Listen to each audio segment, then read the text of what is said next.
আমাদের দেশে এক এমপি আছিল, ওইটা নাকি 170-80 টাকা করে পড়তো নারায়ণগঞ্জে। আমি যেখানে থাকতাম আগে 70-80 টাকা তা যদি বলে পড়ে, এত বড় এমপি আবার দেখি কাবা শরীফের সামনে সিগারেট খায়। জুতা দিয়ে বাইরে দরকার নাকি বলেন? পাই না তো বাইরে দাম কেমনে? এগুলো দেশে আসতো তাহলে বাইরে দাম। তাদেরকে খালি আসুক না, ফিরানোর চেষ্টা তো চলতেছে, আসুক। জুতার বাড়ি আমাদের জুতাও আছে, রেডিও আমরা আছি নাকি বলেন? রেডি আমরা আছি। 70-80 টাকা করে সেই পরে, আর আমরা তো হাফেজ আলে বইছি 70-80 টাকা করে কোনোদিন পড়তারি নাই। 2, 4, 5টা 6 রাকাত, 2, 4, 6, 8, 10 টাকা যা পারি পড়ি আর কি। আর এরা পড়ে নাকি 70-80 রাকাত। সুবহানাল্লাহ জোরে কইতেন না? নাউজুবিল্লাহ। বাদ পারি তো একটা লিমিট থাকা দরকার নাকি কোন? লিমিট ছাড়া বাদ পারি, ঠিক না? ঠিক বলেন আমার ভাইরা। আমার রাত মাত্র বাজে 12টা, আর কি বলা যাবে 10 মিনিট আমার ভাইরা? হ্যাঁ, আরো 1 ঘন্টা, সারা রাত। হ্যাঁ, কতক্ষণ চলবে? এটা তো জোরে বলতে হবে, কতক্ষণ চলবে? আপনার থাকার সারা রাত, আমি আর কিছুক্ষণ বলে যাই। সারা কেউ থাকবেন আমি ভালো করে জানি, আর আপনার থাকলেও আমি থাকবো না, আমি ঢাকা যাবো। আমার ভাইরা, আমার মুরব্বী বাবাজিরা, তাহলে একটু কষ্ট হলেও কোরআনের জন্য আরেকটু সময় দিতে রাজি আছেন না ইনশাআল্লাহ? আলহামদুলিল্লাহ, পাওয়ার এখনো আছে, কারণ আমাদের ইমান বেশি, আমাদের পাওয়ারও বেশি। কারণ আমরা এখানে যারাই আসছি, আমরা এখানে শীত বলেন গরম বলেন, আমরা কিচ্ছু পরোয়া করি না, কারণ আমরা ভালোবাসি একজনকে। জোরে বলেন তিনি কে? জোরে বলেন তো আল্লাহু আকবার। এই আওয়াজ হবে না, জোরে বলেন আল্লাহু আকবার। আমার ভাইরা, আমার মুরব্বী বাজি, তাহলে আমরা একটা সূরা থেকে কথা বলবো, সূরা আনকাবুতের যে আয়াতগুলো আমি তেলাওয়াত করলাম। আল্লাহ রাব্বুল আলামিন আলিফ লাম মিম, এই হরফগুলোকে কোরআন শরীফ অনেক জায়গায় আছে, তা সিন কাফ নুন, এরপরে কোরআন শরীফ সূরা বাকারায় আছে আলিফ লাম মিম। এই যে আয়াতগুলো, এগুলো হচ্ছে হরফে মুকাত্তাআত।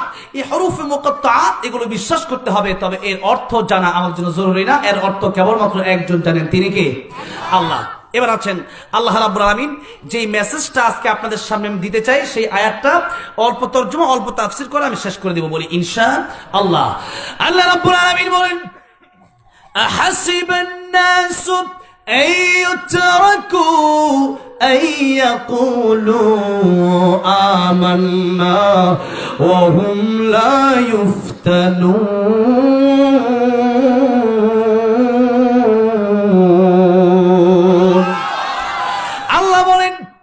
আহাসিবান নাস, মানুষ কি মনে করে আইয়ুতরাকু, তাদেরকে ছেড়ে দেওয়া হবে, আইয়াকুলু আমান্না, তারা বলবে আমরা ঈমান এনেছি, ওয়া হুম লা ইফতানুন, অথচ তাদেরকে পরীক্ষা করা হবে না। আমরা যারা এখানে বসে আছি, আমরা সবাই কিন্তু ঈমানের দাবিদার, কি বলেন? সবাই ঈমানের দাবিদার, কিন্তু কথা হলো এই যে ইমানটা আসলে সবারটা পিওর কিনা, খাঁটি কিনা, এটা পরীক্ষা করার দরকার আছে না নাই? যে জিনিসের দাম তত বেশি, এটা নকল তত 10 টাকার নোটের নকল নাই, আছে নাকি? 10 টাকা দিলে দেখবেন দোকানদার এমনি নিয়ে নেয়, ঠিক আছে। আর 1000 টাকা নোট দিলে দেখবেন এরকম করে। এরপরে একদিন পানি মাধ্যমে সুবায় জিজ্ঞাসা করলে কেলিগা কয়টা পানি আসলে বিস্ত না, আবার উঠ যাইব, সুজা হইব, আর নাইলে উঠতো না, কিন্তু বুদ্ধি আছে। তো এখন মনে করেন যে এই যে এই টাকা পয়সা জাল হয়, মনে করেন 500 আর 1000 টাকার নোট, 10 টাকা 5 টাকার নোট কিন্তু জাল হয় না। যেই জিনিসের দাম যত বেশি, তার নকলও তত বেশি। এই যে দেখেন, এই দেশে ইমানদার নামে কত ভণ্ড যে দেশে আছে, আপনি কল্পনা করতে পারবেন না। কাদিয়ানী দেশে তারা দাবি করে আমরা ইমানদার। এই যে আন্দোলন চলতেছে, তাদেরকে কাফের ফতোয়া দেওয়া হয়েছে। কারণ কাফের ফতোয়া তো পরের কথা, আমরা নিজেই বুঝবেন ইমানদার। কারণ ইমানদারের সংজ্ঞাটা হইল, আপনারা সবাই পারেন, একটু বলেন তো কি ইমানে মুফাসসাল? আমানতু বিল্লাহি ওয়া মালাইকাতিহি, পড়েন না? আমানতু বিল্লাহি ওয়া মালাইকাতিহি ওয়া কুতুবিহি ওয়া রুসুলিহি ওয়াল ইয়াউমিল আখিরি ওয়াল কদরি খাইরিহি ওয়া শাররিহি মিনাল্লাহি তাআলা ওয়াল বাসি বাদাল মাউত। আচ্ছা, এখন দেখেন এখানে যে কথা 6টা কথা মূল আছে, এখন এই 6টার ভিতরে কুতুবিহি এই শব্দটা আছে না নাই? কুতুবিহি মানে আল্লাহর নাজিলকৃত সমস্ত কিতাব আমরা বিশ্বাস করি, এর মধ্যে কোরআন শরীফও আছে না নাই? এখন কোরআন শরীফ আল্লাহ আমাদের জন্য নাজিল করলেন। এখন কোরআন শরীফ বিশ্বাস করি কি অর্ধেক না পরিপূর্ণ? এখন কোরআন শরীফের একটা আয়াত তো পরের কথা, একটা নক্তা যেমন বিসমিল্লাহর জায়গায় যদি আমি নিসমিল্লাহ মানে বাড়ার ফোড়া আছে নিচে, ওই ফোড়াটা যদি আমি উপরে দিয়ে দেই তাহলে হয়ে যাব নুন। বাড়া কি হয়ে যাব? নুন। এখন যদি বিসমিল্লাহ না পড়ে নিসমিল্লাহ পড়ি, কি কোরআন শরীফের মানে কি আয়াত যে পড়লাম এটা সওয়াব হবে না গুনাহ হবে? আমি যদি এরকম একটা শব্দ আমি বানাই তাহলে ঈমান থাকবে? একটা নক্তা অস্বীকার করলে যদি ঈমান চলে যায়, তাহলে সূরা আহজাবের একটা আয়াত যদি কেউ অস্বীকার করে, আমার নবীর ব্যাপারে আল্লাহ বলেন ওয়ালাকিন রাসূলুল্লাহি ওয়া খাতামান নাবিয়্যিন, সেই নবীর ব্যাপারে যদি তারা বলে যে না গোলাম মোহাম্মদ কাদিনী বাথরুমে ফিরে মরছে, মেট্রিক পরীক্ষায় 3 বার ফেল মারছে, আল্লাহ নবী বিশ্বনবী রাহমাতুল লিল আলামিন, নবীর উস্তাদ কে? আল্লাহ। আর সেই স্কুলে পড়াশোনা করছে গোলাম মোহাম্মদ কাদিয়ানী। নবীর এলেম কত, নবীর এলেম কত? নবী বলেন এই পৃথিবীতে যত ইলম আল্লাহ পৃথিবীর মানুষকে দিয়েছেন আর পৃথিবীর মানুষকে পৃথিবীর মাখলুককে দিবেন, সমস্ত ইলম আল্লাহ আমি নবীকে একা দান করেছেন। নবীর ইলম এত বেশি আর গোলাম কাদের ফিল্ম। এখন দেখেন গোলাম নবীরা দুনিয়ার কোনো মানুষের কাছে পড়ে না, পড়ে? কারণ ও ব্যক্তি কবে যে নবীর উস্তাদ তো আমি, তো নবীর সে বড় আমি। আল্লাহ বলেন না, নবীর সে বড় একজন, তিনি আল্লাহ। তিনি কে? আল্লাহ। ঈসা আলাইহিস সালাম দুনিয়ার মানুষের কাছে নবীরা শিখে না, কিন্তু নবীর এলেম কি আমাদের চেয়ে কম না বেশি?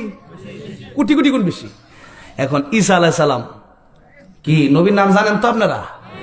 আমার নবীর আগের নবী ঈসা আলাইহিস সালামকে মারিয়াম আলাইহিস সালাম যখন উস্তাদের কাছে দিল পড়ার লেখা করার জন্য, তখন উস্তাদ তারা শিখাইতেছে আলিফ। ঈসা আলাইহিস সালাম বলতেছেন হুজুর আলিফ আমি পড়বো পরে, এলেমটা আল্লাহ মানুষকে যে নবীর উস্তাদ বানাবেন না। ঈসা আলাইহিস সালাম বলতেছেন আমি পড়বো পরে, আপনি আমারে বলেন আলিফটা দাঁড়ায় রইছে কে লিগা? বাম নিচে নক্তা একটা, তার নিচে তার উপরে নক্তা দুইটা, আলিফের উপরে নিচে নক্তা নাই কেন? সুবহানাল্লাহ জোরে কর।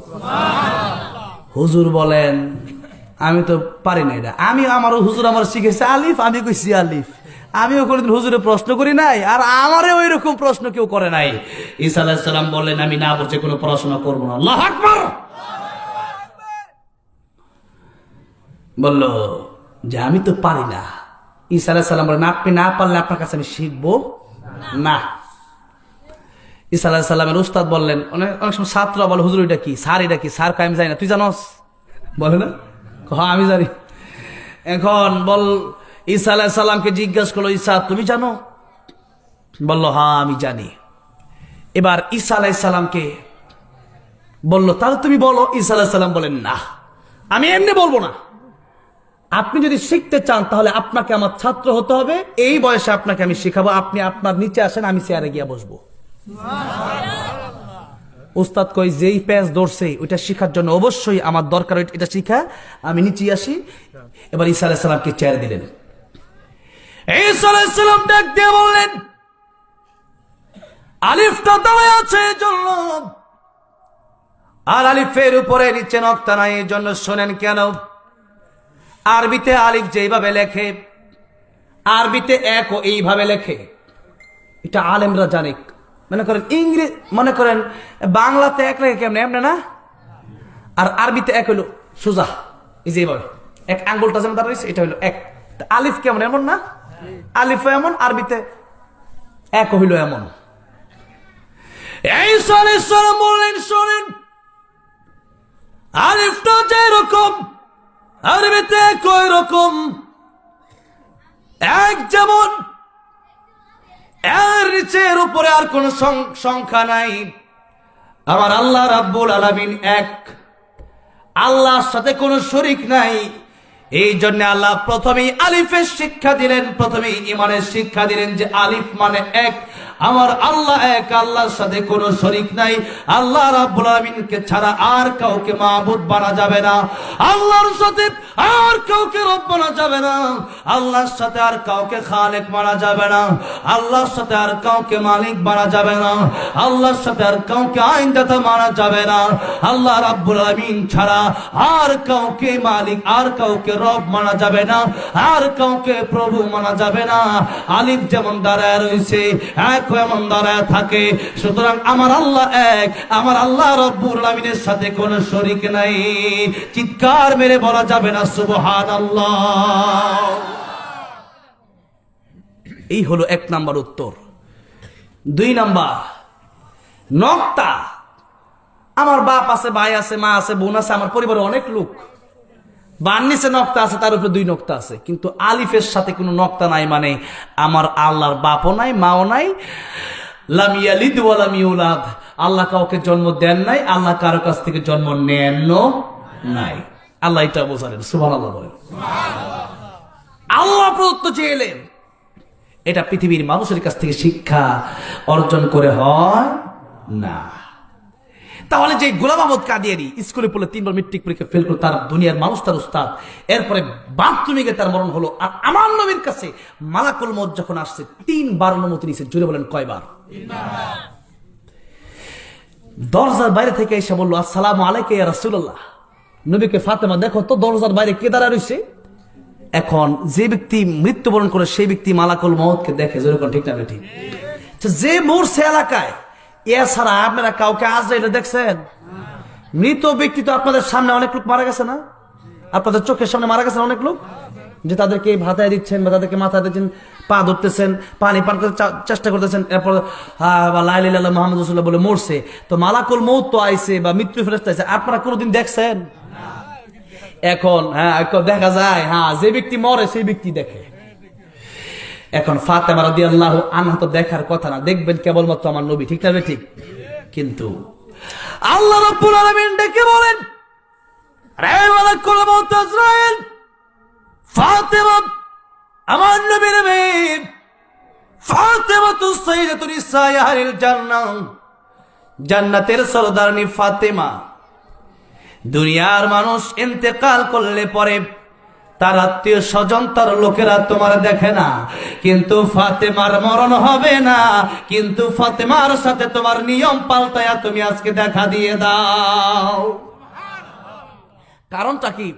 কারণ আমার নবী বলছে, ফাতেমা দরজার বাইরে দেখো কে যেন দাঁড়ায় রয়েছে, আমার সালাম দিতেছে।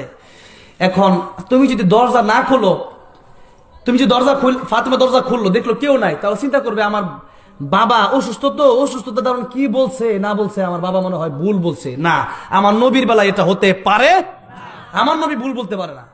ফাতেমাকে বলছে দরজা খুলো, দেখো কে তাকায় আছে। এখন ফাতেমার দরজা খুলে দেখো কেউ নাই, তো নবীর কথা মিথ্যা হয়ে যাবে না?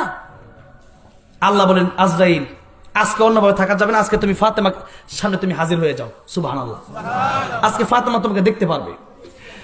ফাতেমা রাদিয়াল্লাহু আনহা তাকায় দেখতেছেন, আকাশের উপরে যার মাথা, জমিনে যার পা। আল্লাহু আকবার। ফাতেমা রাদিয়াল্লাহু আনহা বলেন, বাবা আল্লাহর নামের পাওয়ার দেখেন। বেলাল রাদিয়াল্লাহু আনহু আল্লাহর নাম বলতেন, আমরা তো বলতে পারি না, উনি বলতেছে। বেলাল রাদিয়াল্লাহু আনহু মারে, উনি কয় আল্লাহু আহাদ, আল্লাহু আকবার। তখন আবু বকর সিদ্দিক বলে, তুমি আসতে বলতে পারো না? কই কালকে থেকে বলবো। এরকম অনেক লম্বা ঘটনা, আমি কিন্তু মাহফিল লম্বা চূড়া ঘটনা বলা পছন্দ করি না। 2 মিনিট, 5 মিনিট, 10 মিনিট। আমাদের দেশে এমন বক্তাও আছে, এক ঘটনা কয় ওটা শুরু করে যে শুরুই করে, ওটা শেষ করে রাত 12টায় এক ঘটনা কয়ে যাবে। ও আখুদা বলা কেন? এখানে কোরআন হাদিসের শিক্ষা দেওয়ার মধ্যে কি এক ঘটনার ভিতরে শিক্ষা আপনি দিয়ে দিলেন? আর কোন যে ঘটনা ধরে এবার দলিল পাওয়া যায় না। আর আমাদের দেশে কয়েকদিন আগে এমন তো বক্তা আছে যেগুলা ওয়াজ যা করে ওগুলা তো কোরআন হাদিসে নাই, ওগুলা বরং কোরআন হাদিসের বিরুদ্ধে চায়। আল্লাহর দন রাসূলের দন খাজা দিয়ে, খাজা আছে আজমিরে, আল্লাহ গেছে গায়েব। এরকম কথা আছে না? হ্যাঁ, আছে না নাই? হ্যাঁ, আমাদেরকে পুলিশ ধরতে আসলে আমরা পালায়া যাই না, কিন্তু তাহারে পুলিশ ধরতে আসলে পলাই গেছে। হ্যাঁ, কোরআন শরীফের বিরুদ্ধে যারা আচরণ করবে, জালেমদের পক্ষে জানবে, এদেরকে পিঠে লম্বা করে দেওয়া দরকার, ঠিক না ঠিক? আবার অনেকেই বলে সে তো একটা আলেম। কিসের আলেম? কোরআন শরীফের পক্ষে কোনো কথা নাই। নাচানাচি দিয়া, শিরক দিয়া, বেদাত দিয়া এই দেশ ধ্বংস করলো যারা, দেশে আলেমদেরকে ডিবি হারুন সহ আল্লামা মামুনুল হককে গ্রেফতার করলো যারা, এদের পা চাটলো তারা। আর এদের পক্ষে আমাকে আপনি বলছেন কথা বলতে, ওয়াল্লাহি জীবন চলে যেতে পারে। জালেম, স্বৈরাচার এবং তাদের ধূসরদের পক্ষে আমি কথা বলতে পারবো না। কিসের কথা বলেছে? আপনারা দেখেছেন এই জীবনে যাদের বিরুদ্ধে হামলা মামলা হয়েছে, আলেমরা যারা কষ্ট করেছে। এই দেশের ভিতরে এমন আলেম ছিল যারা শুধুমাত্র একটা লেখা দিলে, আল্লামা সাইদিকে, শামীম সাইদি সাহেবের সাথে আমার কাতারে দেখা হয়েছে, আমাকে তিনি চোখের পানি ছেড়ে কেঁদে কেঁদে বললেন যে আমার বাবাকে জেলে যাওয়ার কয়েকদিন পরই বলা হলো যে আপনি জামাত ইসলামী ছেড়ে দেন, আপনি ইসলামী আন্দোলন ছেড়ে দেন, আপনি এই শক্ত কথাগুলো ছেড়ে আপনি আস্তে আস্তে কথা বলেন, আপনাকে আমরা এই দেশে অনেক পাওয়ারফুল একজন নেতা বানায় দেব। আল্লামা সাইদি বলেছেন, পাওয়ারফুল নেতা আমি পৃথিবীতে হতে চাই না, আমি জান্নাতে হতে চাই। আল্লাহু আকবার। আমার ভাইরা, আমার মুরব্বী বাবাজিরা, একটা বিষয় হলো এই দেশে অনেকেই বলেছে যে পূর্বে তাহেরি মার্কা বক্তারা রেকর্ড হয়েছে ইউটিউবে, সেই বক্তব্য তাহেরির সেই বক্তব্য রেকর্ড হয়েছে। সে বলেছে ইসলামে কোনো তরবারি নাই, ইসলামে কোনো কি বলে এটাকে যুদ্ধ নাই, আমরা শান্তিকামী। তাহলে কি বোঝা গেল? আমার নবীর হাতে কি তরবারি ছিল না? আবু বকরের হাতে তরবারি ছিল না? ওমরের হাতে তরবারি ছিল না? খালিদ ইবনে ওয়ালিদের হাতে তরবারি ছিল না? সে বলল আমরা ইসলামের তরবারি দেখি নাই।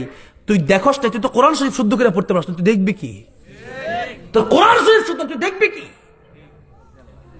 আজকে দেখলাম একজন শার্ট প্যান্ট পরে এতদিন, আজকে দেখলাম পাঞ্জাবি একটা কোট পরে দেখি ওয়াজ করতেছে। আমি কি তারে বলছি কি ব্যাপার এতদিন পড়ছে, মানে শার্ট প্যান্ট পরা খারাপ এটা বলতেছি না, সাধারণত যারা আলেম হয় তারা তো পুরোপুরি সুন্নতি লেবাস পরে তারা আলোচনা করে, ঠিক না? ঠিক। তো শার্ট প্যান্ট পরা হালাল, সেটা ঠিক আছে, আপনার জন্য হালাল, আমার জন্য হালাল, তবে আমরা যত পারি আমরা সুন্নতের পাবন্দি করি। এখন কথা হচ্ছে, এতদিন পর যদি স্কুলে পড়ালেখা করছে, হঠাৎ করে আজকে দেখি সে ওয়াজ করতেছে, মানে ইউটিউব, মানে অনলাইনে। আমি বললাম সে ওয়াজ করে কিভাবে? এখন দেখা গেছে যে পাঞ্জাবি পরলেই কিন্তু বড় হুজুর হওয়া যায় না, টুপি পরলেই বড় হুজুর হওয়া যায় না। বড় বড় জুব্বা আমি দেখছি, সৌদি আরবে একজন গেছি, হ্যাঁ আমার ডাক দিছে, তাল এদিকে আসো। আমি কি করবো? নামাজের জন্য ডাক দিছে। তো আমারে বলো নামাজে দাঁড়াও, নামাজ দাঁড়াইতে বলে ও দেখতেছি জুব্বা পড়ছে, জুব্বা হইলো, জুব্বা দিয়ে ঝাড়ু দেয়, কি দেয়?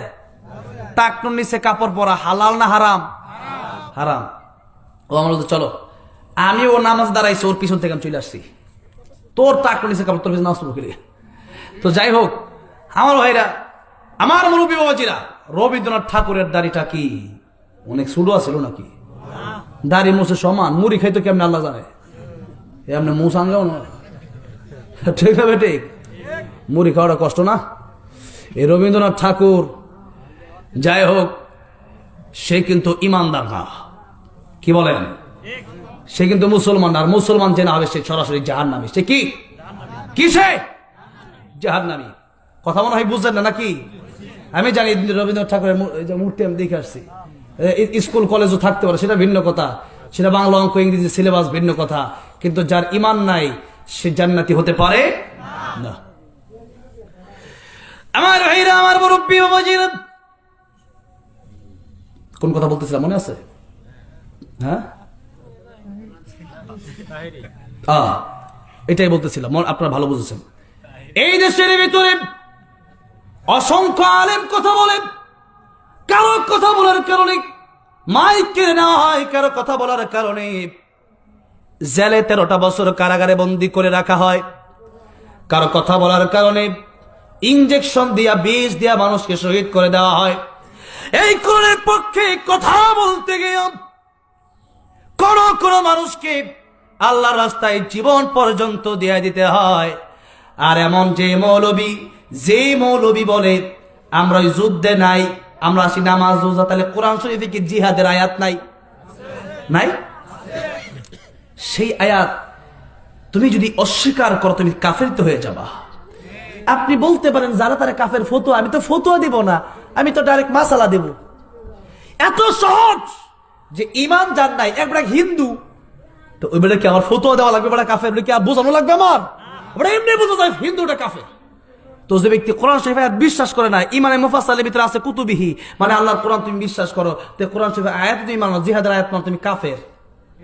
ঠিক না? ঠিক। হ্যাঁ, কেউ যদি কাফের না হয়, তাহলে আমি কাফের বললে আমি নিজেই কাফের হয়ে যাব। ওই ফতো, ওই মাসালাও আমার জানা আছে, কিন্তু কথাইটা না, এটা তো স্পষ্ট বোঝা যায় যে মূর্তির সামনে সেজদা করলে কাফের, আল্লাহর না মানলে কাফের। এটাকে ফতোয়া দিয়ে বোঝানোর বিষয় নাকি সাধারণ মুসলমানও বুঝে? হ্যাঁ, সবাই বুঝে। তাহলে বোঝা গেল আল্লাহ রাব্বুল আলামিন বললেন, ওয়ালাকাদ ফাতান্নাল্লাযীনা মিন ক্বাবলিহিম ফালায়া'লামান্না আল্লাহুল্লাযীনা সাদাকু ওয়া লা ইয়া'লামান্নাল কাযিবিন। এই হলো সূরা আনকাবুতের ৩য় নম্বর আয়াত, যা আজকের আমার আলোচনার শেষ মুহূর্তে আমি চলে এসেছি।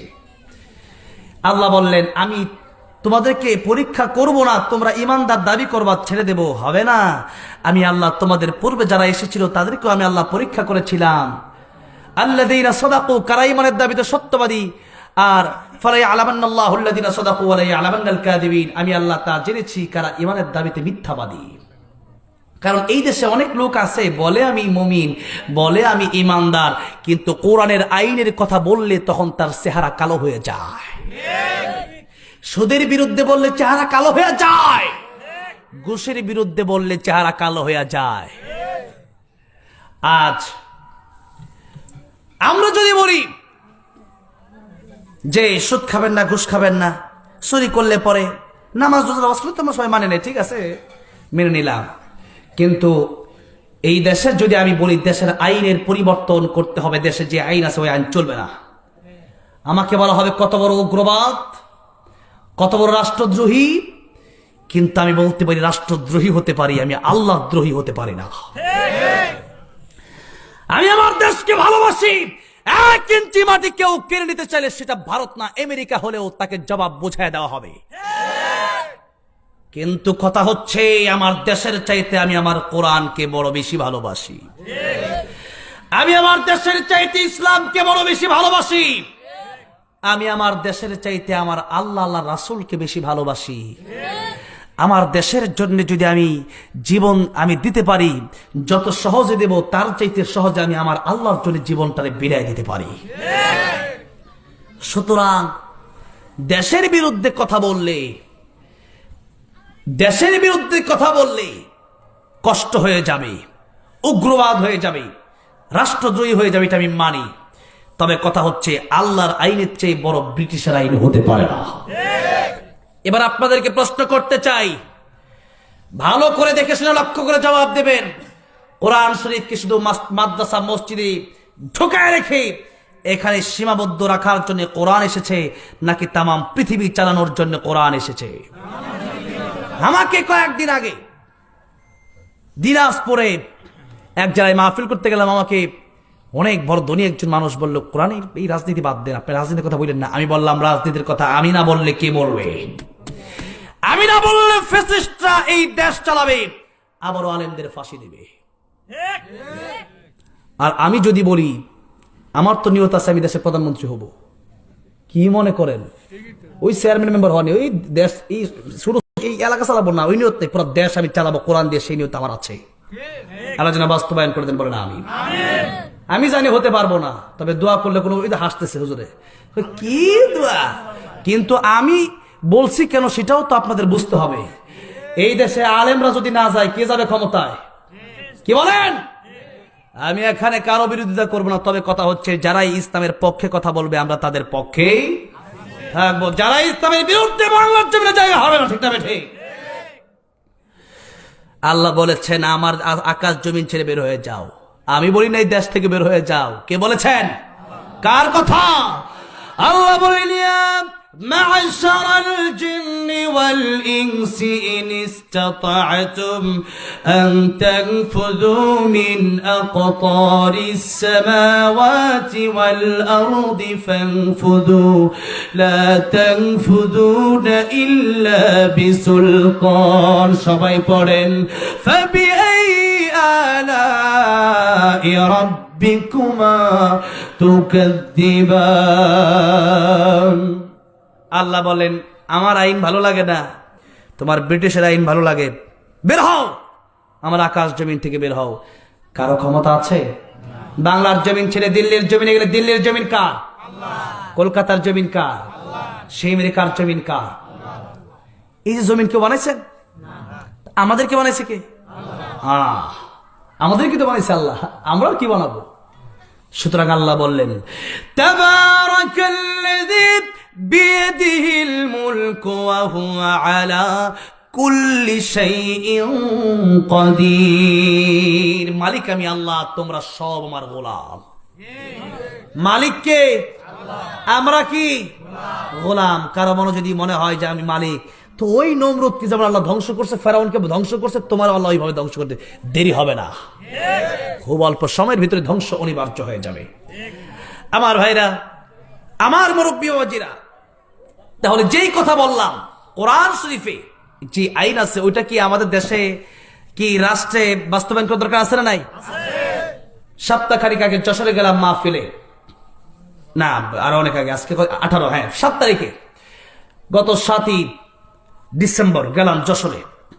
যশোরে যাওয়ার পরে তারা বারবার স্লোগান দিচ্ছিল, আল কোরআনের আলো সংসদে চালো। আমি বললাম এই স্লোগান সারা বাংলার জমিনে দিতে হবে। কিসের শুধু ঘরে ঘরে, আর কিসের ঘরে ঘরে? সংসদে না হইলে তো ঘরে আগা, সংসদে যখন আইন পাস করবে চুরি করবা হাত কেটে দেওয়া হবে, পরের দিন চুরি থাকবে না। সুরের আইন দিছি, কি আইন? সুর চুরি করছে কজারা নিয়ে ঢোকাবো, 3 দিন পর দিয়ে সুর বেড়া ডাকাইতে ঘুরতেছে। পুলিশে মাল দিয়ে দিছে, মাল ঘুষ যখন দিয়ে দিছে পুলিশে ঠিক আছে থাকো, 3 দিন জেল থাকো, আরামই থাকো, সমস্যা নেই। এই দেশে বিগত 16 বছর এই স্বৈরাচার তাই কায়েম করেছে। এই দেশের ভিতরে সবচেয়ে কম শাস্তি ছিল চোরের, গুন্ডার, মাস্তানের, আর সবচেয়ে বেশি শাস্তি দেওয়া হয়েছে চোরের বিরুদ্ধে আলেমরা কথা বলার কারণে, আল্লামা সাইদি থেকে নিয়ে আল্লামা মামুনুল হক পর্যন্ত। এই দেশে চুরি আপনি বন্ধ করতে চান, যদি সংসদে কোরআনের আইন বাস্তবায়ন করতে হবে। এই দেশে আপনি ঘরে ঘরে শুধু বললে বাতিল হবে না। আপনি নিজে বিপদে পড়েন। আপনার যদি চুরি হয়, আপনি সেদিন বিপদে পড়ে বলবেন চুরি জানেন, সেই চুরি জানেন আবার যদি আপনি দেখেন বাইরে, আপনার কষ্ট লাগবে না? আল্লাহ বলেন সারিকু ওয়াস-সারিকাতু ফাকতাউ আইদিয়াহুমা, চোর চুরি করলে চোরের হাত তোমরা কেটে দাও। এখন আমি যদি আইন বলি, জজ সাহেব, নামাজি জজ আছে না নাই দেশে? 5 মিনিট কথা বলবো, শেষ করে দেব। আমি জানি কষ্ট হচ্ছে আপনাদের, আমি তো ইচ্ছা করলে আগেই শেষ করে দিতে পারি। তারপরে আমাকে এই আপনাদের রাস্তায় আস্তে আস্তে আমি অসুস্থ হয়ে গেছি। কি রাস্তা? এই দেশের কোটি কোটি টাকা নিয়ে আসে পালাইছে, কিন্তু এই রাস্তাটা করতে পারলো না নাকি? হ্যাঁ সবই বল, বসেন। আমার ভাইরা, আমার মুরব্বী বাবাজিরা, লক্ষ্য করে দেখেন যে আস-সারিকু ওয়াস-সারিকাতু ফাকতাউ আইদিয়াহুমা, কোরআনের এই আইনটা, কোরআনের এই আয়াতটা কোরআন শরীফে আছে না নাই?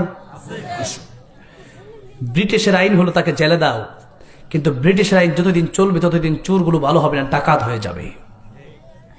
একদিন বাইতুল মুকাররমের সামনে ঢাকায় সংবাদ সম্মেলন করে চোরের হাত কেটে দিতে পারলে স্বৈরাচার গোলা দেশের বাইরে এই দেশের মানুষের জনগণের টাকাগুলো চুরি করে হেলিকপ্টার দিয়ে নিয়ে যেতে পারত না। আজ সেই চুরি আমাদেরকে শিক্ষা দেওয়া হয়েছে। এই যে চুরি, এরপরে মদ পান করলে দেশে শুধু নেতারা বলে মাদক বন্ধ করো, বন্ধ করো, বন্ধ বললে কিছু হবে না। মাদক দেখছে, মদ দেখছে, 80টা বেত লাগায়া দাও। কোরআনের আইন আছে না নাই? আপনি কোরআনের আইন মানেন না, আর এই দেশে মাদক বন্ধ করতে চান। এই দেশে আপনি বিয়ের আইনকে কঠিন করে, জিনার আইনকে সহজ করে এরপরে জিনা বন্ধ করতে চান, জিনা বন্ধ হবে না। বিয়ে করছে বেটা কত বছর? 17 বছর 11 মাস, হ্যাঁ দরা খাইছে, শেষ। এখন কত বছর? কয় বছর লাগে ছেলেদের? হ্যাঁ, এগুলো আইন বন্ধ করতে হবে। এগুলো আইন বন্ধ করার জন্য আমি অদূর ভবিষ্যতে যত বক্তব্য আছে দেবো ইনশাল্লাহ। এই বক্তব্য যা দেওয়া লাগে সব দেবো। কোরআনের আইন বাস্তবায়ন করার জন্য এই ব্রিটিশের আইন কিভাবে বন্ধ করতে হয় তা নিয়ে আমি একা কথা বলছি না তো। আপনারা কি মনে করেন আপনাদের সামনে কথা বলছি? আমার সাথে বাংলাদেশের ডক্টর মিজানুর রহমান আজহারি থেকে নিয়ে, আল্লাহ মামুনুল হক সাহেব থেকে নিয়ে, এই বাংলাদেশের যত আলেম আছে বড় বড় সবার সাথে আমার দেখা কথা হয়। আমি তাদেরকে বলতে আমার সাথে দেখা কথা হয়, তাদের সাথে পরামর্শ করি এই বিষয়গুলো নিয়ে কি আলোচনা আমার দেশে করা যায়। এমনি কিন্তু আলোচনা আমি করি না এখানে। আপনি মনে করতে পারেন যা ইচ্ছা তাই বলছে। আমি এমন কথা এখানে বলেছি যেই কথার জন্য আমার সারা জীবন জেল হতে পারে। আর আমি জেনে বুঝেই কথা বলেছি, কারণ আমার ইমানের পরীক্ষা এখন চলছে। কি বলেন? হ্যাঁ চলছে। আমি আমার আইডল হলেন আল্লামা দেলোয়ার হোসেন সাঈদী। আমার আইডল কে? এই বাংলাদেশে সবচেয়ে বেশি আমি আল্লামা সাঈদীকে ভালোবাসি, তার চেয়ে বেশি কাউকে বাসি না। এই জন্য আমি আল্লামা সাঈদীকে নিয়ে সারা জীবন বলি, সারা বছর বলি, যিনি 13 বছর কারাগারে একটা জীবন দিলেন। আর সিন্নিগুড়ি তাহেরি গোলা, সিন্নি খাইতে খাইতে ওখানে চালে 5 আসছে, 5 যে গোলা করেছে সেই ডিবি হারুন আর শেখ হাসিনা। কিভাবে তাদের পক্ষে কথা বলা যাবে। মজলুম আলেমদেরকে বলেছে তোদেরকে জেলে নিয়ে যায়, আর আমরা কিভাবে বসে বসে কথা বলি, দেখ আমাদেরকে পুলিশ পাহারা তোকে দিবে, তোরা তো শয়তানের দল, ওরাও ছিল তোরাও ছিল, তোকে পাহারা দিবে না। সত্যিকারের আলেম যারা, আমার নবী জেল খেটেছেন, আমরাও জেল খাটতে রাজি আছি না নাই? আছি। আমার ভাইরা, আমার মুরব্বি বাবাজিরা, আল্লাহ রাব্বুল আলামিন বললেন ইমানের পরীক্ষার সিলেবাসটা কি হবে আল্লাহ বুঝাই দিতে চান, এরপরে কথা শেষ হয়ে যাবে সূরা বাকারার একটা মাত্র আয়াতের মাধ্যমে। ওয়ালানাবলুওয়ান্নাকুম বিশাইইম মিনাল খাউফি ওয়াল জু'i ওয়া নাকসিম মিনাল আমওয়ালি ওয়াল আনফুসি ওয়াত থামারাত ওয়া বাশশিরিস সাবিরিন। আল্লাহ বলেন অবশ্যই অবশ্যই আমি আল্লাহ রাব্বুল আলামিন তোমাদেরকে পরীক্ষা করব। দুইটা তাগিদ আল্লাহ, যখন আল্লাহ দুইবার বলেন অবশ্যই অবশ্যই, তার মানে ইমানদার হলে পরীক্ষা আছে না নাই? আপনি পীর হয়ে গেছেন, এইভাবে বসছেন আর উঠেন না, খাইতে খাইতে বুড়ি বানাইছেন, বড় গর্দান লড়াইতে পারেন না আপনি। এখন আমার তো কোনো বিপদ নাই, আমি খুব ভালো মানুষ, ওইগুলা তাহেরি মার্কা বক্তারা বলতো, এবং তাদের আকীদা যারা আছে প্রায় বক্তারা এই সমস্ত কথাবার্তা বলতো যে আমরা তো ওয়াজ করি, আমাদেরকে পুলিশে নেয় না, খালি খাওয়ায়, তোদেরকে তো খাওয়াবে। তোরা তো মানিস শুধু সুন্নত মিষ্টি খাওয়ার নাম, সুন্নত যে পাথর খাওয়ার নাম, ওইটা তো তোরা জানোস না, মানবি কি? সুন্নাত নয় শুধু দাওয়াতের মেহমান, সুন্নাত নয় শুধু খাওয়া শেষে মধু পান। পাথর খাওয়ার নাম সুন্নত আছে না নাই? আজকে টঙ্গীতে আমার শত শত ভাইদেরকে আহত করা হয়েছে, সেই বন্ড সাতপন্থীরা আমার হক্কানি আলেম ভাইদেরকে শহীদ করে দিয়েছে। 4 জন ভাই আমার শহীদ হয়ে গেল, তারা জীবন দিয়ে দিল আল্লাহর কোরআনের জন্য, দ্বীন ইসলাম রক্ষা করার জন্য। মাওলানা সাদ সাহেব এমন এমন কথা বলেছে যেগুলো ডাইরেক্ট কোরআন হাদিস বিরোধী। কোরআন শরীফে আয়াত আছে ইন্নাকা লা তাহদি মান আহবাবতা ওয়ালাকিন্নাল্লাহা ইয়াহদি মান ইয়াশা ওয়া হুয়া আ'লামু বিল মুহতাদিন। হেদায়েতের মালিক আমার আল্লাহ। হেদায়েতের মালিক কে? মাওলানা সাদ সাহেব বললেন হেদায়েতের মালিক আমার আল্লাহ না, নবী। নাউজুবিল্লাহ বলেন। এখন আল্লাহ পাক আয়াতটা কখন নাযিল করলেন? যখন নাকি নবীর চাচা আবু তালেব নবীকে ভালোবাসতো কি বাসতো না? যেমন এখন একজন লোক আছে পিনাকি ভট্টাচার্য, ইসলামের পক্ষে কথা তিনি বলেন। সূরা আসরের তাফসীর দেখছি কয়েকদিন আগে করছেন, আল্লাহ তাকে হেদায়েত দান করেন বলেন আমিন। আবু তালেব মৃত্যুর পূর্বে যখন কালিমা পড়ে না, নবী বললেন চাচা গো আপনি ইসলামের জন্য এত কষ্ট করলেন, আমার সাথে আপনি জেল পর্যন্ত খাটলেন, নবীর বিরুদ্ধে যারা আসছে, আবু তালেব বলল আমার ভাতিজার বিরুদ্ধে তোমরা কথা বলবা, কল্লা থাকবেন। আল্লাহু আকবার বলেন। নবীজি খুব আশা নিয়ে গেলেন তাকে দেওয়ার জন্য, কালিমা পড়ার জন্য, কিন্তু আবু তালেব কালিমা পড়লো না। আবু জাহেল বলল এতদিন পর্যন্ত বাপ দাদা ধর্ম মেনেছ, এখন কেন ছেড়ে দিবা? তুমি তো মানুষ তোমাকে গালাগালি করবে, তুমি ছোট হয়ে যাবা। আবু তালেব আর পড়লো না। আল্লাহ নবী চোখের পানি ছেড়ে কাঁদেন। আল্লাহ রাব্বুল আলামিন বললেন ইন্নাকা লা তাহদি মান আহবাবতা ওয়ালাকিন্নাল্লাহা ইয়াহদি মান ইয়াশা। ও নবী আপনি চাইলে হেদায়েত দিতে পারবেন না, হেদায়েতের মালিকানা কেবলমাত্র একজনের। জোরে বলেন তিনি কে? এরপরে এই মাওলানা সাদ সাহেব বলেছেন এই যে মাদ্রাসাগুলো আছে, এই মাদ্রাসাতে যাকাত দেওয়া আমাদের দরকার আছে না নাই? এখানে বাচ্চারা কোরআন শরীফ শিখবে, এখানে অনেক গরিব ছেলেরা আলেম হবে। আর মাওলানা সাদ সাহেব বললেন যে এই মাদ্রাসায় যাকাতের টাকা দেওয়া যাবে না, যাকাতের টাকা দেয়া নাকি এই মাদ্রাসায় কোনো লাভ হবে না, আপনারা নাকি ক্ষতিগ্রস্ত হবেন। নাউজুবিল্লাহ বলেন। এরপরে এই মাদ্রাসার টাকা পয়সা যে আলেমরা বেতন নেয়, হাফেজে কোরআনরা, যেহেতু সরকারি ভাবে বেতন দেওয়া হয় না, ওনারা তো এখান থেকে বেতন নিবেনি। এখন এই বেতন নেওয়ার কারণে সে বলল কত কত জঘন্য ভাষা ব্যবহার করেছে, বলল বেশ্যা নারী সেই আলেমের আগে জান্নাতে চলে যাবে। নাউজুবিল্লাহ বলেন। সেই আলেম নাকি বেশ্যা নারীর চেয়ে খারাপ। নাউজুবিল্লাহ বলেন। এরকম 24টা পয়েন্ট আমার কাছে নোট করা আছে, আজকে সময় নাই তাই আমি কয়েকটা বললাম। আমার ভাইরা, আমার মুরব্বী বাবাজিরা, আজকে এত বড় বড় জঘন্য কোরআন হাদিস বিরোধী সে বলেছে সাহাবায়ে কেরাম একজন নাকি আরেকজনকে দেখতে পারতো না। নাউজুবিল্লাহ বলেন।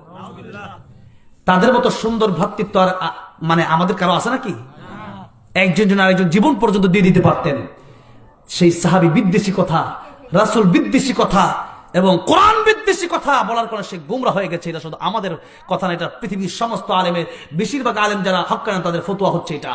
এখন ফতোয়া তো পরের কথা, কোরআন হাদিস বিরোধী কথা বললে তার আলোচনা কি শোনা যাবে নাকি? এখন আমি যদি কোরআন হাদিস বিরোধী কথা বলি, আমার কথা আপনারা শুনবেন? মামুনুল হক সাহেব যদি বলে, ওনার কথা শুনবেন আপনারা? শোনা যাবে না।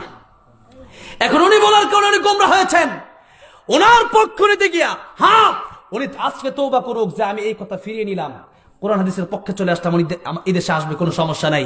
তবে তার পক্ষ নিতে গিয়া, ভণ্ডামি করতে গিয়া, এই সাদ সাহেবের পক্ষ নিতে গিয়া আজকে যারা আমার ভাইদেরকে খুন করে শহীদ করেছে, এরা শয়তানের লোক, আল্লাহর দল হতে পারে না, এরা দাওয়াতের তাবলীগের লোক হতে পারে না, এরা প্রকৃতপক্ষে শয়তানের লোক, এরা ভণ্ড, এরা সাদ সাহেবের পক্ষ নিয়েছে মানে এরা শয়তানের পক্ষ নিয়ে আজকে বাতিল ফেরকা হয়ে হকপন্থী আলেমদেরকে তারা শহীদ করে দিয়েছে। ঠিক না বেঠিক?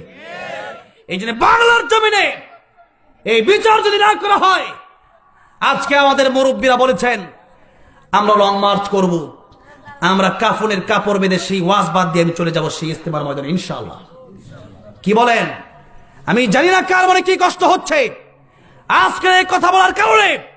আমাকে গরম করা হতে পারে, খুন করা হতে পারে, আল্লাহর কসম করে বলছি এই জীবনের পরোয়া করে এই মাহফিলগুলোতে আমি কথা বলি না। আমাকে অনেকেই বলেছে এই কয়েকদিন ধরে, একটা গ্রুপের লোক আমাকে বিভিন্ন জেলায় নিষিদ্ধ করেছে যাওয়ার জন্য, একটা লোকের বিরুদ্ধে কথা বলার কারণে। ইতিমধ্যেও তার নামটা আমি বলেছি কয়েকবার। আমাকে বলল এই জেলায় ওই জেলায় আসতে দেওয়া হবে না, অথবা আমার গাড়ি ভাঙচুর করা হবে, এরপর আমার উপর হামলা আসতে পারে, অথবা তারা আমার নামে মামলাও দিতে পারে।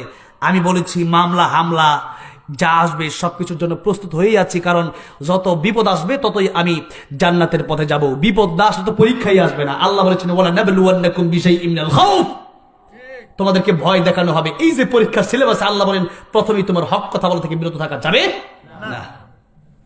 হক কথা থেকে বিরত থাকলে আপনি বিপদে পড়বেন। যার কারণে হক কথা আজকে এই ইস্তেমার ময়দান অনেকেই বলতেছে, যেমন তাসলিমা নাসরিন এই নাস্তিক পোস্ট দিয়েছে ফেসবুকের মাধ্যমে যে এই বাংলাদেশ থেকে ইস্তেমা বন্ধ করে দেওয়া হোক, তাবলিগ বন্ধ করে দেওয়া হোক। যেরকম নাউজুবিল্লাহ, তাবলিগ মানে আমি পৌঁছে দেব, বাল্লিগু আন্নি ওয়ালাউ আয়া, একটা কোরআনের আয়াত হলে, একটা হাদিস হলে আমি পৌঁছে দেব মানুষের দ্বারে দ্বারে।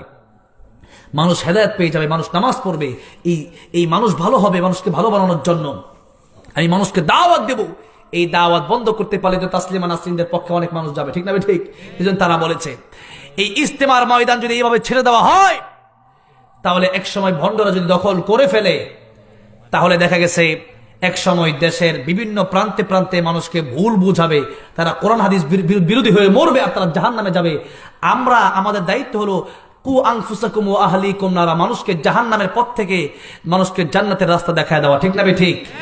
এখন আমরা যদি আপনাদেরকে না বলি, তাহলে আপনারা তো তাদের কথা মেনে জাহান্নামে যাবেন না। কারণ আপনারা তো চিন্তা করেন কার কথা মানবো, তবে বুঝতে হবে কোরআন হাদিসের দলিল যারা দিবে তাদের কথাই মানতে হবে। কোরআন হাদিসের দলিল যেখানে তাদের কথা মানা যাবে না। আমার ভাইরা, আমার মুরব্বী বাবাজিরা, এই জন্য আজকে যে কাজটা হয়েছে, আমরা শহীদদের জন্য দোয়া করছি। আল্লাহ রাব্বুল আলামিন যেন প্রত্যেকটা শহীদ ভাইকে জান্নাতুল ফেরদাউস দান করে দেন, বলেন আমিন। আর যারা আজকে এই বিশৃঙ্খলা, এই দাঙ্গা হাঙ্গা সৃষ্টি করেছে, এই মুয়াজ এবং ওয়াসিফ আর যারা আছে, এদের লিডারগুলোকে প্রত্যেকটা মামলা দিয়ে ডক্টর ইউনূস সাহেব তাদেরকে বিচার করেন। আর যদি বিচার না করা হয়, বাংলাদেশে যে পরিস্থিতি তৈরি হবে, এই পরিস্থিতি মোকাবেলা করার মতো বাংলাদেশে কারো শক্তি নাই, কারো ক্ষমতা নাই। এই জন্য এই বিচার আমরা চাই।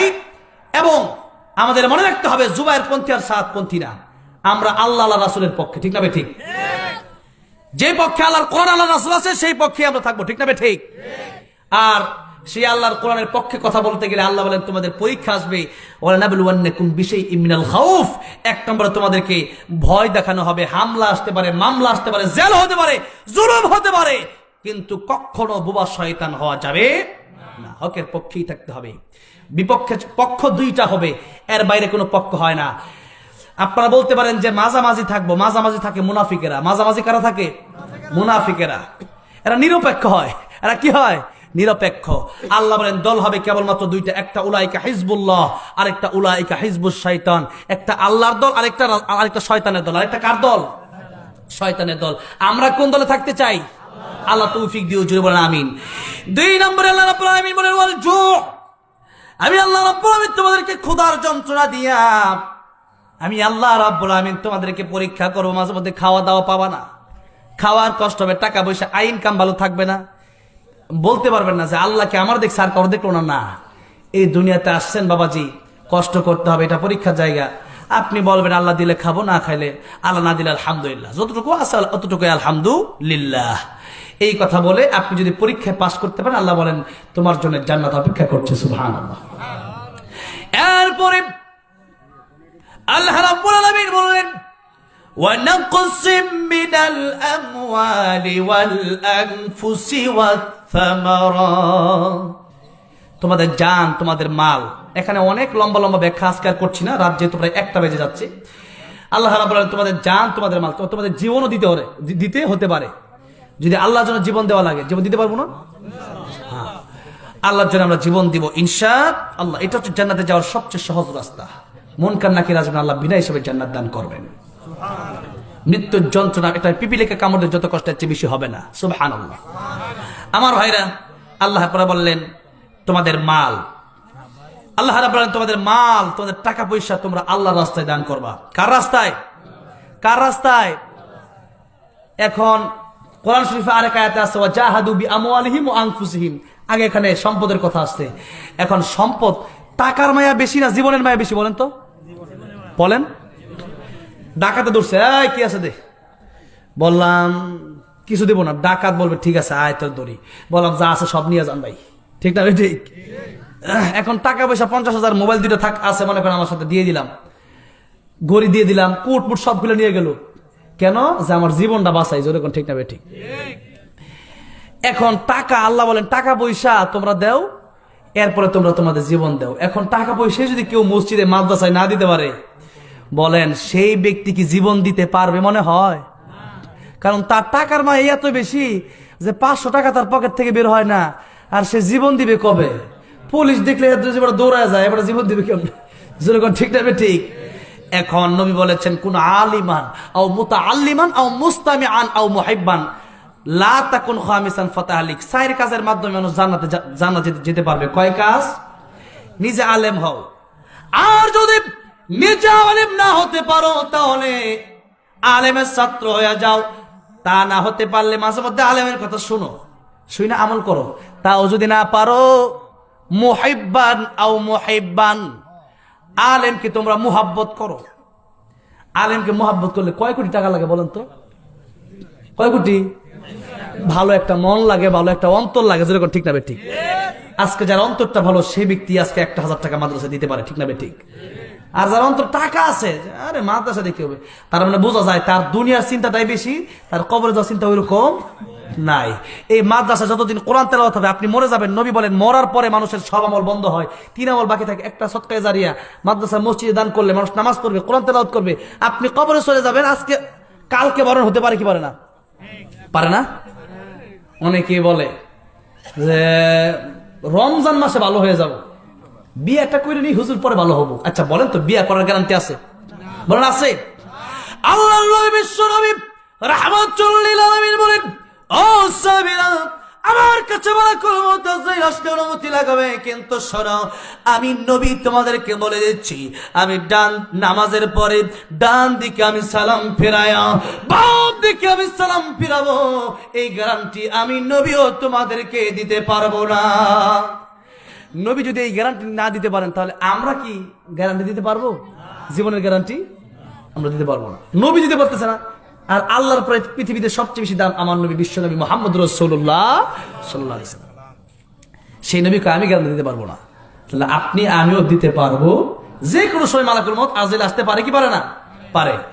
এখন মালাকুল মউত আজরাইল কালকে তো পরের কথা, এখনই আসতে পারে। তাহলে ভালো হওয়া দরকার কি রমজান মাসে বিয়ে করার পরে না? এখনই, এই মুহূর্তে, ঠিক না? ঠিক। এই মুহূর্তে ভালো হতে হবে। তাহলে আল্লাহ রাব্বুল আলামিনের কাছে আজকে আমরা তওবা করব, আল্লাহ এতদিন নামাজ পড়ি নাই, এখন থেকে পড়বো। এতদিন সুদ খাইছে আর খাবো না, এতদিন ঘুষ খাইছে আর খাবো না, এতদিন নেশা করেছে আর করবো না। এরকম নিয়ত করা যাবে না ইনশাআল্লাহ? বলি ইনশাআল্লাহ। আমার ভাইরা, আমার মুরব্বী বাবাজিরা, তাহলে আসুন এবার যে আমরা আল্লাহ রাব্বুল আলামিন এই যে পরকালে যাওয়ার মৃত্যু যে কোনো সময় হয়ে যেতে পারে, কিন্তু কিছু টাকা পয়সা যদি মাদ্রাসায় দিয়ে দিতে পারেন, সদকায়ে জারি, এত বড় একটা আমল আপনি করে যেতে পারলে এখানে কোরআন তেলাওয়াত হবে, আল্লাহ সওয়াবটাকে ডবল বানাই এক ভাগ সওয়াব আল্লাহ আপনার কবরে পৌঁছায় দেবে। এগুলো নিয়ে লম্বা চড়া অনেক আলোচনা আছে, আলোচনা করলে শেষ হবে না। মুসা আলাইহিস সালাম যাচ্ছে রাস্তা দিয়া, দেখতেছে কবরে আযাব হয়। কি হয়? কথাটা কি শুনবো, বলবেন? থাকে না, বলার দরকার নেই। মুসা আলাইহিস সালাম যাচ্ছে কবরের পাশ দিয়া। তাফসীরে কাবীরে আল্লামা ফখরুদ্দিন, ইমাম ফখরুদ্দিন রাজি রাহমাতুল্লাহ এই বিষয়টা লিখেছেন যে মুসা আলাইহিস সালাম যাচ্ছে কবরের পাশ দিয়া, দেখতেছে কবরে আযাব হয়। কি হয়? আবার এক রাস্তা দিয়ে একটু পরে আসতেছে, দেখতেছে কবরে জান্নাতের বাগান হয়ে গেছে।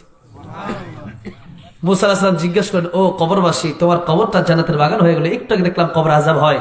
তখন কবরওয়ালা ডাক দিয়ে বলছেন যে কারণ হলো আমার একটা সন্তান ছিল, তার মায়ের পেটে পৃথিবীতে আসার পরে আমার এতিম সন্তান পৃথিবীতে আসলো। এই পৃথিবীতে আমার সন্তানের বয়স কয়েকদিন হয়ে যাওয়ার পরে আমার এই সন্তান তার মা মাদ্রাসায় ভর্তি করে দিল। সন্তান মাদ্রাসায় যাওয়ার পরে তার উস্তাদ মাদ্রাসার হুজুর তার শিক্ষা দিল, বিসমিল্লাহির রহমানির রহিম। সবাই পড়েন, বিসমিল্লাহির রহমানির রহিম। আমার আল্লাহ রহমান, আমার আল্লাহ রহিম। এই শিক্ষাটা মাদ্রাসার প্রথম শিক্ষা কিনা বলেন? প্রথম শিক্ষা। আমার সন্তান আজকে যখন মাদ্রাসায় ভর্তি হয়ে বিসমিল্লাহির রহমানির রহিম পড়েছে, আমার আল্লাহ রাব্বুল আলামিন ডেকে বলছেন, ও ফেরেশতারা, এই মানুষের সন্তান আমার রহমান রহিম বলে ডাক দিছে, তার কবরে আর আযাব হতে পারে না, তার কবরটারে আমি আল্লাহ জান্নাতের বাগান বানিয়ে দিলাম। একটা সন্তান যদি বিসমিল্লাহির রহমানির রহিম বলার কারণে তার বাবার কবরের আযাব সাথে সাথে মাফ হয়ে যেতে পারে, তাফসীরের কিতাবে আসতে পারে, তাহলে আমার আপনার সন্তান যদি মাদ্রাসায় দেই, আমি আপনি যদি একটা সন্তানকে পড়ালেখার জন্য কিছু খরচ দেই, মাদ্রাসায় কিছু টাকা পয়সা দেই, আমার আল্লাহকে আমার মরণের পরে আমার কবরটাকে জান্নাতের বাগান বানাতে পারে না? আজ আমরা সেই ফজিলতগুলো জানি না, যার কারণে আমরা দান করতে আগ্রহী না। এই জন্য পরকালে কবর আযাব থেকে মাফ পাওয়ার আশায় এই ঘরটা নবীর ঘর, খায়রুকুম মান তাআল্লামাল কুরআন ওয়া আল্লামা, সবচেয়ে শ্রেষ্ঠ ঘরগুলো হলো এই ঘর। যদিও টিনের ঘর, কিন্তু পৃথিবীর সবচেয়ে শ্রেষ্ঠ জায়গা হলো মসজিদ, আর পৃথিবীর সবচেয়ে জায়গা হলো মাদ্রাসায়। দুইটা জায়গা যেখানে কোরআনের তালিম দেওয়া হয়, যেখানে মানুষ কোরআন শিখে। এই জন্য আজকে নবীর সাথে জান্নাতে যাওয়ার আশায় কোরআন শরীফ 30 পড়া 30 জন মানুষ আমি চাইবো যে 1000 টাকা করে আমি দুনিয়াতেও লাভবান হওয়ার জন্য, পরকালেও আল্লাহর জান্নাতে যাওয়ার জন্য 1000 টাকা করে আমি আজকের এই মাহফিলে এই মাদ্রাসার জন্য দিতে চাই। প্রথমে কি দিবেন? একটু সেই বরকতার হাতটা আমি দেখতে চাই, সেই ভাগ্যবান মানুষের হাতটা আমি দেখতে চাই। প্রথমে মাদ্রাসার জন্য 1000 টাকা আমার নবীকে ভালোবেসে কে দিবেন? হাতটা উঠে আমার আল্লাহ দেখান। নারায়ে তাকবীর। আল্লাহ, আমি চেয়েছিলাম একজন, পেয়ে গেলাম কত মানুষ। এখন এক এক করে নাম বলতে হবে। এরকম মাহফিল আমি আল্লাহ খুব কম পেয়েছি। চাইলাম একজন, এত মানুষ হাত রয়েছে আমি গুনতে পারলাম না। আলহামদুলিল্লাহ বলে, আয় আল্লাহ, যতগুলো হাত উঠলো হাতগুলো তুমি কবুল করে নাও। 1 নম্বরে কি দিবেন? একটু হাতটা তোলেন। এখন দেন আর পরে দেন, নগদ দেন আর বাকি দেন, 2 দিন পরে দেন, 1 সপ্তাহ পরে দেন। আপনি নিয়ত করলেও কিন্তু সবটা হয়ে যাবে। কি আছেন? 1000 টাকা, 1000 টাকা, মাত্র 1000 টাকা আজকে আল্লাহ রাস্তায় দিয়ে সদকায়ে জারিয়া। এই কাল কিয়ামতের ময়দানে আল্লাহ নবী বলেন আলেমরা জান্নাতে যাবে। একজন বলবে 1 গ্লাস পানি পান করাইছি, আল্লাহ বলবেন তাকে সাথে নিয়ে যাও। সুবহানাল্লাহ বলেন। 1 নাম্বার কি আছেন? আল্লাহর নাম কি? মোহাম্মদ সিরাজুল ইসলাম, ইসলামের চেরাগ, ইসলামের বাতি, নামেও